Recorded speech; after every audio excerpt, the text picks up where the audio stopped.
itu di kelas sebelumnya, ya, kelas sebelumnya di kelas 11 itu Anda sudah bicara tentang molaritas. Anda sudah familiar, sudah terbiasa dengan kata molaritas.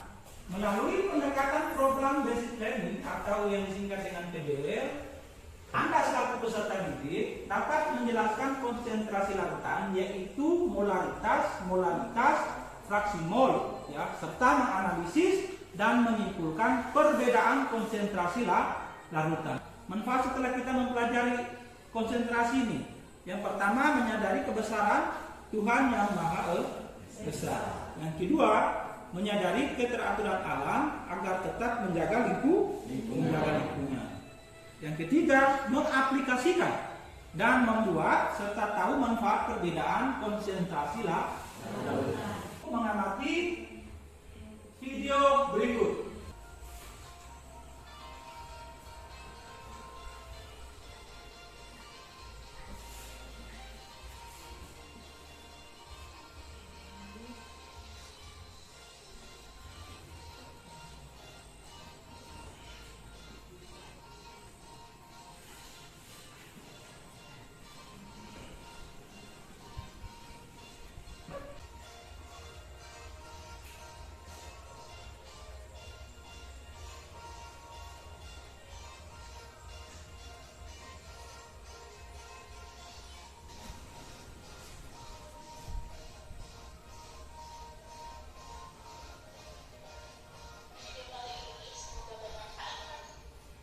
Pertama, molaritas. Ya. Molaritas itu menyatakan banyaknya mol zat terlarut dalam tiap liter larutan. Jadi konsentrasi yang pertama itu molaritas, yang dinyatakan dengan rumus M sama dengan N per V atau M sama dengan massa molar dikali dengan 1000 per mililiter. Mililiter berarti merupakan satuan dari volume. Yang kedua adalah molaritas, ya, yang menyatakan jumlah mol zat terlarut dalam tiap 1 kg pelarut murni. Molaritas dapat dirumuskan dengan N sama dengan N. N itu merupakan jumlah mol zat terlarut, ya, per kilogram. Fraksi mol. Nah, fraksi mol ini menyatakan perbandingan mol zat terlarut dan pelarut terhadap jumlah mol larutan. ST sama dengan NT per NT tambah NP. Sedangkan XP-nya menyatakan fraksi mol zat pelarut. Dengan rumus XP sama dengan NP per NT tambah NP. Nah, kalau ditotalkan antara fraksi mol zat terlarut dan fraksi mol pelarut itu sama dengan 1. Di sini kelompok 1, di sini kelompok 2, dan di sini kelompok 3. Nah, Anda bisa bergabung ke sini di kelompok 2 sini. Kelompok 1 membahas yang tadi yang disampaikan lain dan bukan kegiatan 1. Kelompok 2 membahas tentang masalah yang tadi yang muncul di slide tadi di video, ya. Kemudian dengan LKPD kegiatan 2, ya, yaitu molaritas dan fraksi. Kelompok 3 selain membahas tadi masalah yang ditampilkan di slide, ya, yang di LKPD ini kelompok 3 membahas tentang penerapan atau aplikasi dari menggunakan konsentrasi molaritas dan fraksi mol. Dipahami? Ingat di video kita gitu. Nah, bagaimana jika di dalam larutan yang terus garamnya ditambahkan? Itu menurut Anda semua seperti bagaimana jadinya silakan. Ya? Kemudian bagaimana jika yang kedua, bagaimana jika ditambahkan lagi air? Jadi sudah buat larutan, kemudian kita tambahkan lagi air secara terus menerus. Apakah masih sama atau beda dengan yang mana yang disebut dengan zat terlarut dan mana yang telah larut? Ya, itu dulu yang Anda cobain. Masalah yang muncul pertama tadi setelah kita tambahkan air, tambahkan garam yang lebih banyak. Nah, apa yang terjadi dengan larutan ini? Nah, sekarang yang kedua, larutan garam tadi itu ada tambahkan lagi dengan air. Apa yang terjadi? Beda tidak? Beda. Ayo, Anton, mana? Ibarat saja yang di video itu adalah Anda yang membuatkannya. Di rumah bisa Anda buat, toh? Anda ambil garam, kemudian masukkan ke dalam, ambil air, masukkan ke dalam gelas, kemudian bisa Anda tambahkan. Itu kan muncul pertanyaan, bagaimana jika garamnya terus ditambahkan? Larutan yang sudah Anda buat ini, ya kan?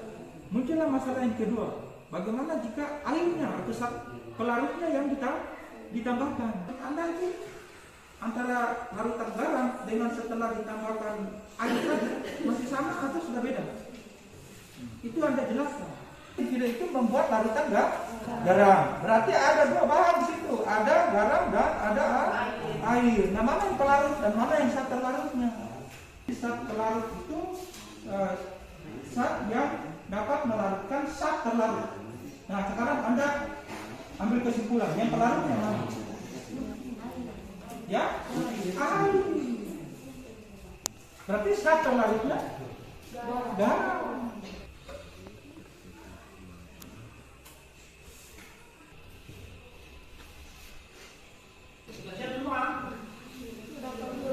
Menurut kelompok kami, bagaimana jika garam terus ditambahkan? Jika garam sebagai zat terlarut ditambahkan ke dalam air, larutan tersebut akan terasa lebih asin dan sukar larut. Yang kedua, bagaimana jika pelarut lebih banyak dari zat terlarutnya?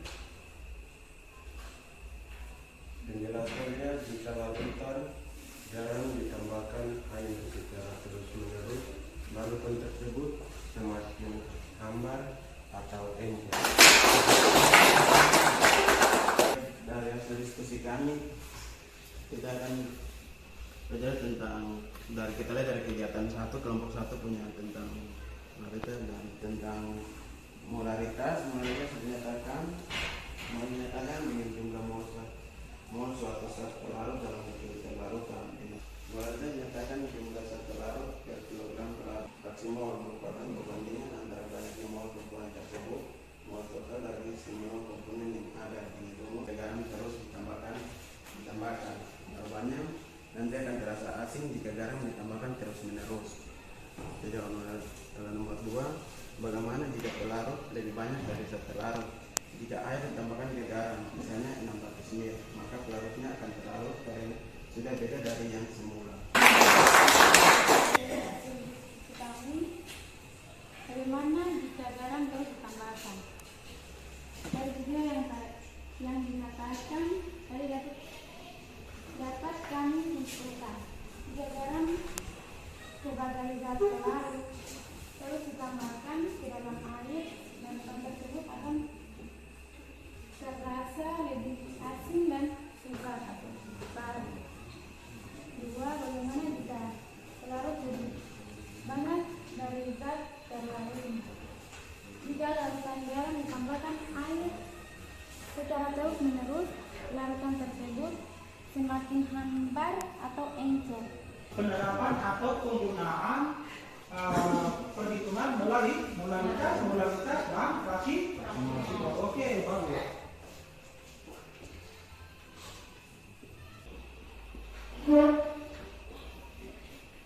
Yang lain juga bisa bantu. Yang lain juga coba kamu hitung 27,8 bagi 27,8 tambah 0,17. Ya, ini sih ada satu ini. Bukan 0,7 tapi 0,117. Hah? Ini ada satu di sini lagi toh. Nah, berarti di sini bukan, berarti 8 tambah 1, bukan 8 tambah 7. 8 tambah 1 berapa? 9. Berarti di sini tapi 7 sih kan? Nah, berarti 7 tambah 0, 7. Nah, berarti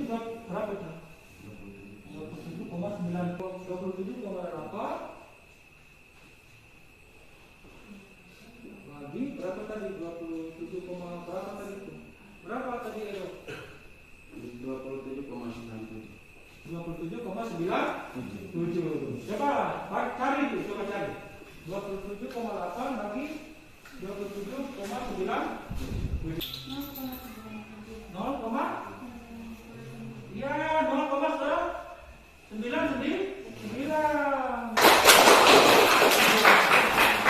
Sampai di sini mungkin ada yang mau bertanya. Silakan. Masih dia suaranya agak besar.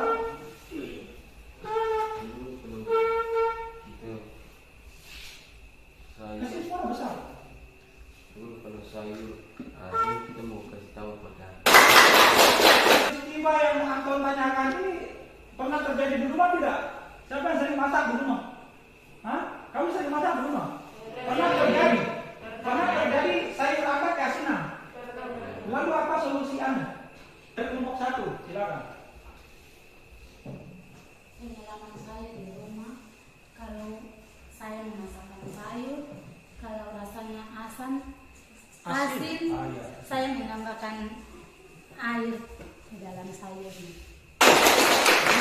Tanpa Anda sadari bahwa yang Anda lakukan itu sudah merupakan praktek kimia terkait dengan apa yang kita bahas tadi, yaitu konsentrasi. Nah, kalau di laboratorium kimia, kalau yang zat terlarutnya lebih banyak, itu berarti menunjukkan kepekatan dari sebuah larutan. Ketika larutan garam ditambahkan air, maka itulah di laboratorium kimia atau kaitannya dengan konsentrasi disebut dengan pengenceran. Untuk pengenceran kita menggunakan persamaan M1V1 sama dengan M2V2. Ya, itu cara untuk menghitung konsentrasi pada saat pengenceran. Kita simpulkan sama-sama. Bagaimana apa yang sudah kita dapatkan dari itu? Konsentrasi merupakan cara menyatakan hubungan jumlah antara zat terlarut dan pelarut. Konsentrasi larutan dapat dinyatakan dengan molaritas dan fraksi mol. Dalam larutan itu terdiri dari zat terlarut dan zat pelarut. Seperti yang Anda amati di video tadi, ketika orang membuat larutan garam, ada garam dan ada air. Air sebagai zat pelarut dan garam sebagai zat terlarut. Itu hanya contoh. Ya, nanti kalau di laboratorium ada zat-zat atau zat kimia yang lainnya selain garam. Ya. Kemudian untuk menyatakan konsentrasi tersebut, nah, kita menggunakan 3 persamaan tadi itu, yaitu molaritas dan fraksi mol. Apa tadi molaritas? Ya. Molaritas menyatakan jumlah mol zat terlarut dalam tiap liter Kemudian molaritas apa? Molaritas. Menyatakan jumlah mol zat terlarut per kilogram. Yang ketiga adalah fraksi mol. Apa fraksi mol? Menyatakan perbandingan mol zat terlarut dan zat pelarut. Ya, dengan jumlah mol total larut. Fraksi mol zat terlarut dan fraksi mol pelarut.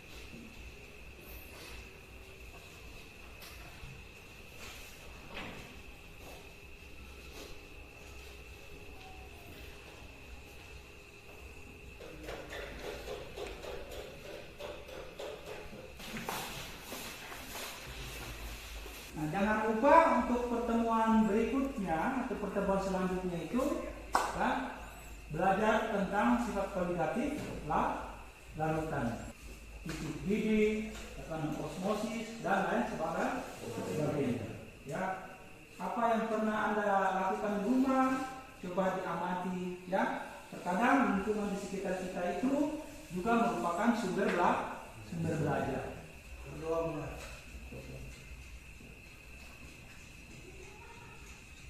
Berdoa selesai.